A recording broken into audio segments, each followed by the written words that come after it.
हम सब आज एक ऐसी दुनिया में जी रहे हैं जहां हमारी लगभग हर चीज डेटा पर चलती है।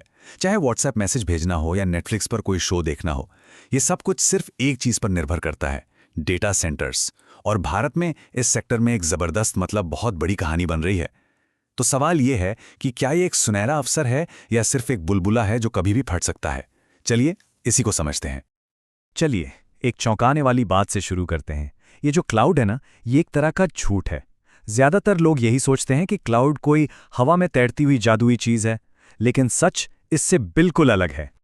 असल में ये जो क्लाउड है, ये जमीन पर बनी असली इमारतों के अंदर रहता है। ये बहुत बड़ी हाईटेक बिल्डिंग्स होती हैं जो server, cooling system, power backup और हजारों किलोमीटर लंबे फाइबर केबल से भरी होती हैं। इन्हें आप हमारी डिजिटल इकोनॉमी का असली कारखाना कह सकते हैं, जहां हमारा सारा डेटा बनता है, प्रोसेस होता है और स्टोर होता है।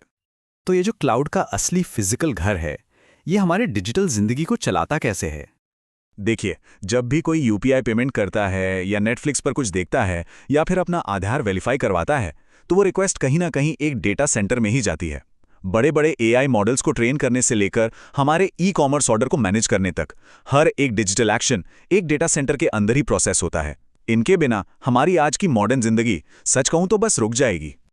और यहीं पर भारत के लिए एक बहुत बड़ा अवसर खुलता है। एक ऐसा अवसर जिसे कई लोग डिजिटल गोल्ड रश का नाम दे रहे हैं।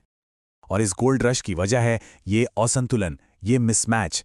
देखिए, भारत दुनिया का लगभग 20% डेटा जनरेट करता है, लेकिन हमारे पास दुनिया की डेटा सेंटर कैपेसिटी का सिर्फ 5.5% हिस्सा है।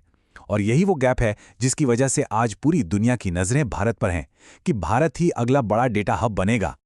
और ये गैप बहुत तेजी से भर भी रहा है। एक्सपर्ट्स का अनुमान है कि भारत की डेटा सेंटर कैपेसिटी अगले कुछ ही सालों में 5 गुना तक बढ़ जाएगी।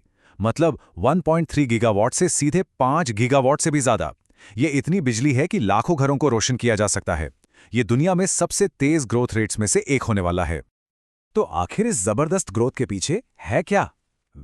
इसके कई कारण हैं।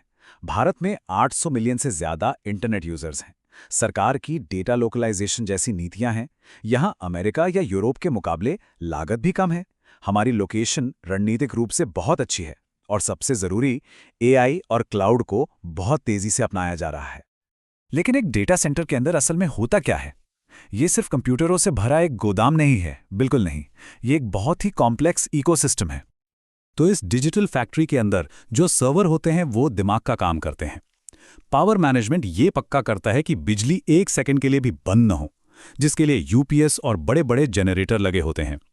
कूलिंग सिस्टम फेफड़ों की तरह काम करते हैं, जो हजारों सर्वरों से निकलने वाली भयानक गर्मी को बाहर फेंकते हैं।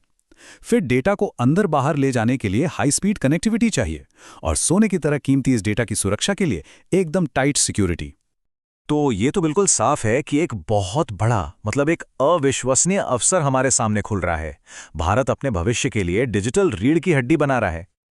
लेकिन कहानी का एक दूसरा पहलू भी तो है। क्या ये जबरदस्त तेजी एक मंदी में बदल सकती है?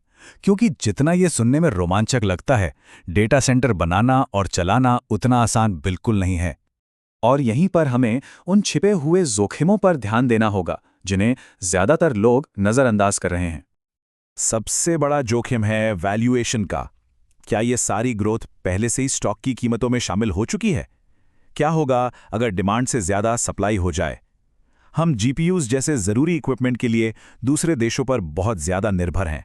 और सबसे बड़ा सवाल, क्या हमारे पावर ग्रिड और पानी के संसाधन इतनी बड़ी मांग को संभाल पाएंगे? ये वो चुनौतियां हैं जिन्हें हम अनदेखा नहीं कर सकते। और ये हमें इतिहास की याद दिलाता है। .com बूम के दौरान सिस्को नाम की कंपनी इंटरनेट के लिए हार्डवेयर बनाती थी। वो दुनिया की सबसे बड़ी कंपनी बन गई थी, और फिर उसका स्टॉक अपने हाई से 90% तक गिर गया।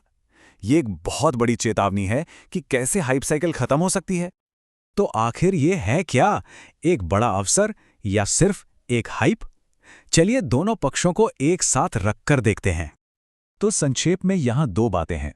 बुल केस ये कहता है कि भारत एआई और क्लाउड की मदद से एक ऐसा आर्थिक इंजन बना रहा है जो देश को बदल देगा। वहीं दूसरी तरफ बेयर केस ये चेतावनी देता है कि ये एक वैल्यूएशन बबल हो सकता है, जिसके सामने बिजली पानी की कमी, ग्लोबल सप्लाई चेन और जरूरत से ज्यादा निर्माण जैसे बड़े जोखिम खड़े हैं। तो ये हमें इस पूरे विश्लेषण के सबसे बड़े सवाल पर वापस ले आता है। क्या भारत के डेटा सेंटर्स एक मल्टीबैगर अवसर है, या ये सिर्फ फोमो यानी मौका चूक जाने का डर वाला एक जाल है?